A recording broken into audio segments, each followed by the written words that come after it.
You're seeing correctly. 67 Chevy 4x4. Super cool truck. Let's check it out.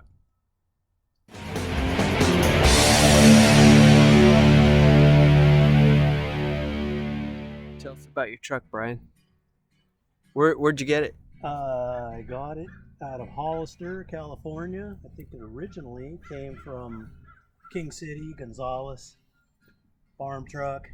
Okay. I think that explains why it's not all dented up. I don't think it spent too much time on the roads. Right, it looks straight. Yeah, it used to have some tanks attached to it for fueling up equipment. And I don't know what else. It's all missing now. But The sun is not in our favor. No. Try to get over here. Yeah, it looks really straight, like it's driving in fields or whatever, right? Yeah. Agricultural areas. Yeah, it's usually four-wheel drive trucks. They're bought to beat the tar out of them. There's not much left of them. Right. But it's a 67 base model K10, small back window. There's real low. There's basically no options on it other than the four-wheel drive. It has just the list is on the inside of the glove box door, and it lists nothing but a heavy-duty radiator and four-wheel drive. I don't know if the radiator is part of the four-wheel drive package. I don't know enough about these. Right.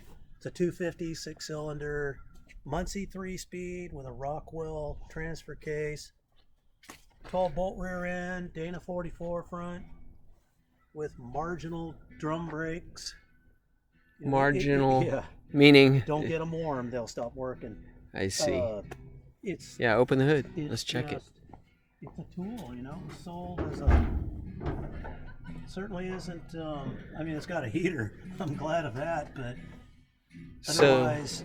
Looks like the motor maybe was replaced or rebuilt or something. This motor's out of a '67 passenger car. Okay. I'm in the middle of rebuilding the original engine that came out of this. Okay, so another 250 is going to go back in. You got that with the truck, obviously. Yeah, got it. It's complete. So, right. Yeah, I'll put it all together, and then this motor is going to somebody I know. They want to put it in a Nova. Oh, that's good. Yeah, nice to have a home for it. For the engine, he asked. I'd mentioned I was going to get rid of it. Oh, okay. So he says he now has a project, so couldn't go to a better place. Right. That's the best way to do it. But yeah, this is old school, manual locking hubs. It is super simple. Runs great. Tiny bit of rust on the rocker there. Yeah, I bought the replacement parts. I just got to work up the ambition to weld those in. Got other projects happening, but that looks like the only rust, though, right? It is. Okay. That's it. Bottom. These things are notorious for rusting there. That and the cab corners. So I assume this is where your tanks were. Yeah, there right was here. A tank on either side, and there's evidence that there was a bigger one in the bed. Oh, okay. So, yeah, I think he was out. I don't know what. I don't know the history that far back. If he was filling up equipment, I don't know. But the tanks that were on this had diesel in them. So I am assuming that he was filling tractors or generators or pumps. Who knows? And you put all new exhaust. That looks new. Yeah, that's new. And you can. When I bought it, I put muffler, tailpipe. I just rebuilt the carburetor, just kind of tuned it up and got it tuned in. It was running pretty rough. Now it runs super smooth. And you can buy all the wood for this bed. Yeah. To fix that. That's cool. Eventually. And what kind of wood is that? Usually oak? I think they used yellow pine. Oh, originally. Seems soft, huh? Yeah, but you can buy wood kits, that upgraded, adjust to your right. So if you're account. building a stupid hot rod, you can get cool. You want to make it super shiny, ridiculous, right. Like where you can't use it. Okay. But so I'm gonna leave it like this. These the lights here. Yeah, reverse lights. Is that all just like auto store stuff? I think 67. I think it was. You had to have them. Starting in '66, the was one of the federal. I think seat belts and backup lights. Every year, they added more stuff. Right. But backup lights on any American car They were an option in 65 on Corvettes, I know that. But in 66, I think GM across the board started with go underneath reverse here. lights. See if we can get a shot over here. This looks like dirty stuff. Yeah. Not that interesting. All right, No. go for a It's ride? kinda rare, I guess, if you want to throw that word around. I've read they've made just over 1,100 of these. Short bed, step side, 4-wheel drive. Yeah. You know, and if you think about how old it is and how most of them were bought just to be used up, the survival rate's pretty low. Right. Absolutely. And I've seen plenty of them where people gut them and start putting new drivetrain and everything in them, but I'm frankly, I'm a gonna. little bored with that. You know, shiny red trucks with a 383 stroker don't stroke me. Right. Now, I think probably my viewers, mostly Mopar guys, but I think I can speak for them, and they probably into stuff like this rather than a hot rod anyway. I'm gonna go on the other side to see if I can get a better shot of the interior. The sun's kind of sun is fighting me. Yeah, that's pretty cool. This is a plain old vinyl bench seat, vinyl floor. A super cool Sparkomatic stereo, something like that. With the upgraded cassette tape player. Yeah, right. Yeah, so That's like the only aftermarket. that's it. That And then gauges. the gauges? Gauges down below. Yeah, those are old though, so Yeah, I'd yes. leave those. Those are cool. Yeah, I'll leave those in, but that stereo is going to go in the garbage can. Right.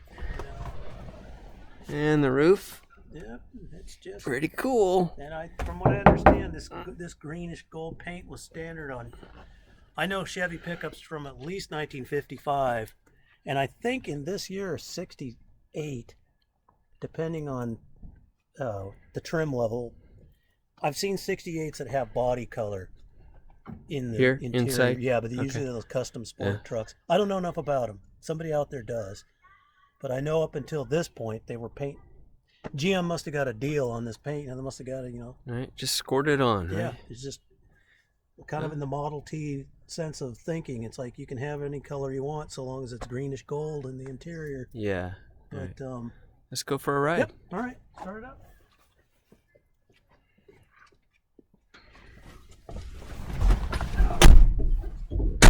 Manual choke. So, hey, it still runs. It also operates the fast idle.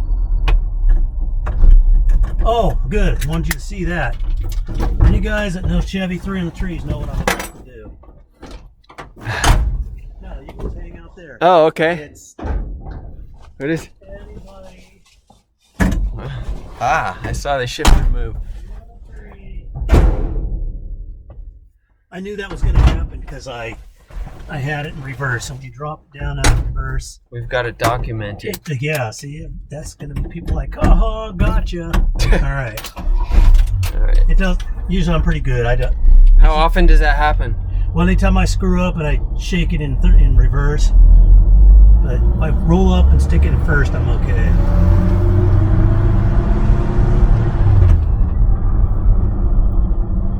And these Muncie 3-speeds are super noisy because they're straight cut gears. Yep. You know, kind of like I have an El Camino with an M22. It's the same thing. You hear them before you see them coming down the street because of the straight gears. But super reliable.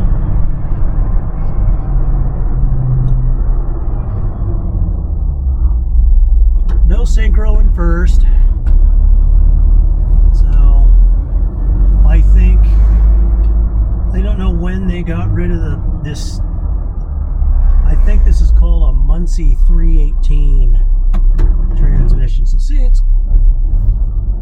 see, I'm a Mopar guy. I can have something with a Muncie 318 in it, right?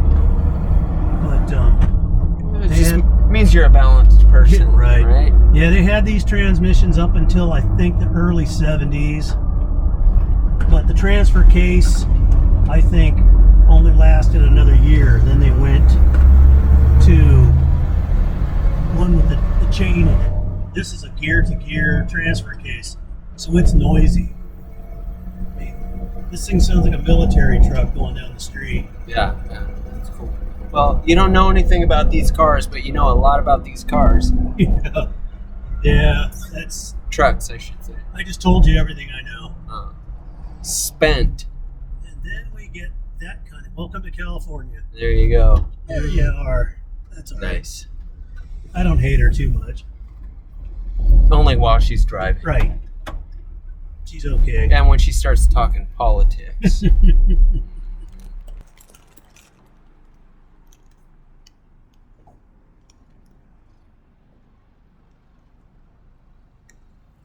Mm-hmm.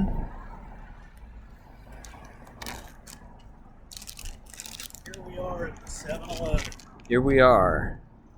So this would actually be considered a grocery game, or are we eating groceries? We are. Into the sun. There we go. Let's chase this Tesla. The mask-wearing driver. Let's chase this planet saver.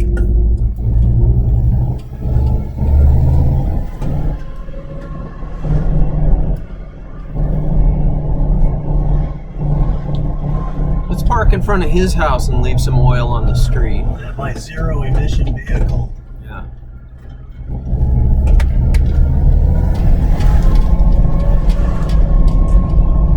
Smooth ride, huh?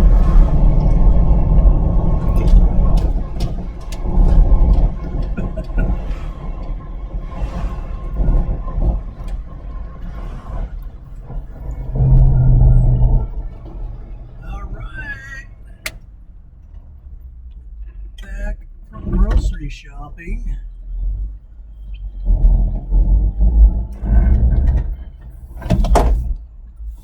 And there we are.